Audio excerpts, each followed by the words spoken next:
You want peace. Kill the illusion. Not the world, not the system. The illusion of separation, the illusion of self. Advaita Vedanta, Buddhism, and even quantum physics agree. There is no independent observer. What you call you is a bundle of perceptions filtered through memory and language. That's why in Eastern mysticism, ahamkara, the I maker, is considered the root delusion. It's not just ego, it's identification with a character and a passing dream. There's no thinker behind your thoughts. Neuroscience confirms it. Thoughts arise before we're consciously aware of them. Just flashes of electrical activity in the brain. Then comes the story of I thought. And yet the seeker chases something called truth. But who is seeking? The ego, the mind, the self. That's the joke. Ramana Maharshi said, the question, who am I, is not meant to get an answer. It's meant to dissolve the questioner. You're not climbing some ladder to God. There is no distance, no gap. As the Upanishads declare, Tat Tvam Asi, you are that. You don't arrive, you realize. Because non-duality isn't oneness. That's a trap.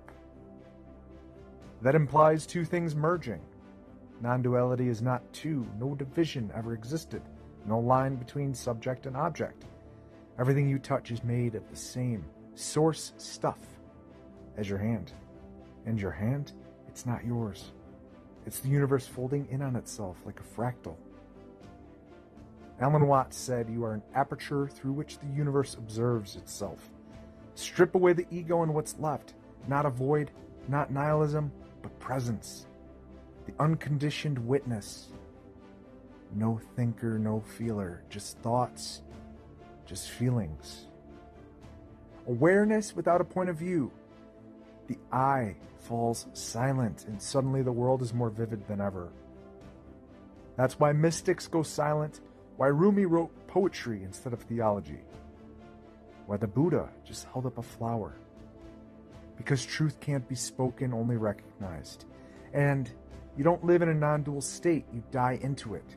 Die to the dream of control, to the chase for meaning, to the false identity, pieced together by trauma and timelines.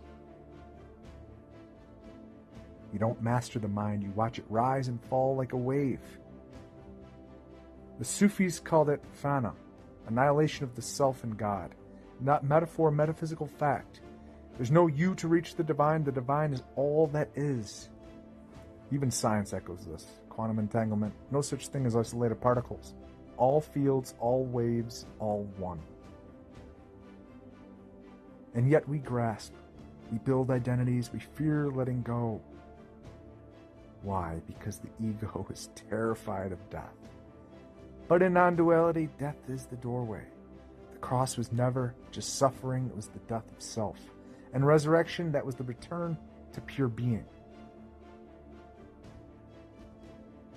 You are not becoming God, you are remembering you were never not. I and the Father are one. Deny thyself. Because to awaken is to stop taking yourself seriously. The wave doesn't disappear into the ocean, it realizes it was never anything but the ocean. So drop the narrative, drop the self, drop the fight. Let it all collapse. When it does, what's left? Not a spiritual high, not a doctrine, just this. Life pure, unfiltered, undivided. And finally, enough. Humanfluence out.